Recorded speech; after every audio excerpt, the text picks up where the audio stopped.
শুক্রবার, আর শুক্রবার মানেই সকলেরই জানা যে ধামাকাদার সব ব্লগ আসে।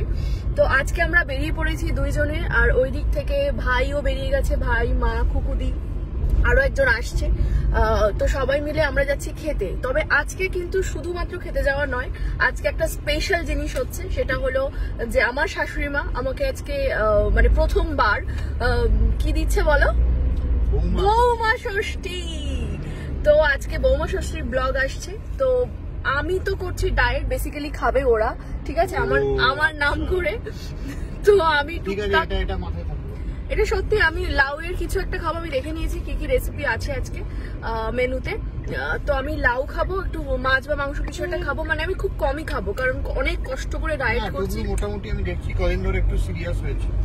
এই তেল নেবো, হ্যাঁ, এই বাঁদিকে পাম্পটায় ঢুকবো। তো সঙ্গে থাকো আর দেখতে থাকো কি কি হচ্ছে আজকে। বাই দ্য ওয়ে, আমি অনেকেই প্রশ্ন করবে আবার যে আমি কেন সামনে সিটে ওর পাশে বসে নিই, আমার তা সেটা বলে দিই, আমার মোশন সিকনেস আছে, আমি গাড়ির সামনে ছাড়া বসতে পারি না, সেই জন্য এই ব্যাপার, ঠিক আছে। আপাতত পাম্পে ঢুকছি, টাটা, আপাতত সঙ্গে থাকো আর দেখতে থাকো।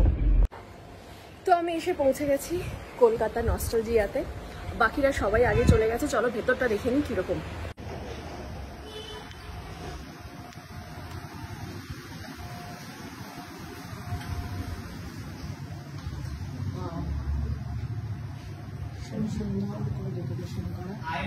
এই যে বসে আছে ওরা, মা তো দারুণ সুন্দর সেজেছে, এই ব্লাউজটা তো খুব ভালো লাগছে, তোমার কিন্তু দারুণ পরেছে।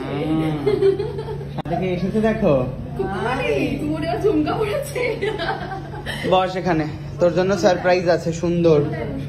যেখানে একটা বসে পড়, একটা শুটিং কটা থেকে রে? আমার শুটিং এর টাইম একটু চেঞ্জ হয়ে পিছিয়েছে।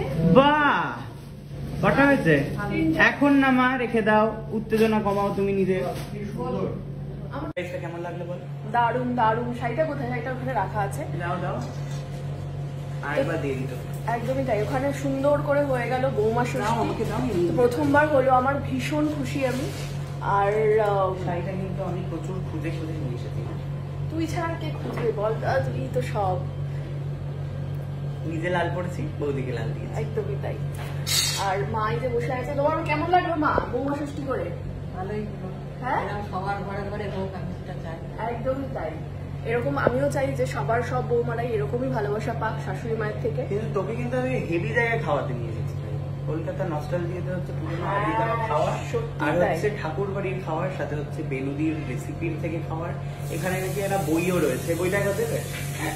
তুই এখানে বসে বই থেকে যেটা তুই খেতে চাইবি সেটা ওরা সেম রেসিপি দিয়ে হচ্ছে রান্না করে খাওয়া। ওয়াও, এবারে বইটাতে ইন্টারেস্টিং বিষয় আছে। বইটা হচ্ছে খুব বিখ্যাত বই, প্রজ্ঞা সুন্দরী দেবীর লেখা। ব্যাক ক্যামেরা কর। এই বইটা হচ্ছে প্রজ্ঞা সুন্দরী দেবী। এবারে প্রজ্ঞা সুন্দরী দেবী কে? সেটা হচ্ছে রবীন্দ্রনাথ ঠাকুরের সেজো দাদা হেমেন ঠাকুর, তার মেয়ে হচ্ছে প্রজ্ঞা সুন্দরী। আর প্রজ্ঞা সুন্দরীর এই বইটা লেখা আমিষ ও নিরামিষ আহার। ইন্টারেস্টিং হচ্ছে এদের যে ক্যালকাটা নস্টালজিয়া, এরা যেটা করেছে ঠাকুর বাড়ির রান্নাকে এরা নতুন করে নিয়ে আসছে, আর বিভিন্ন পুরনো যে হারিয়ে যাওয়া রান্নাগুলো সেইটা হচ্ছে এরা নিয়ে আসছে। ফলে প্রজ্ঞা সুন্দরী দেবী কিন্তু মানে লেখিকা হিসেবে মস্ত বড় লেখিকা ঠাকুর বাড়ির।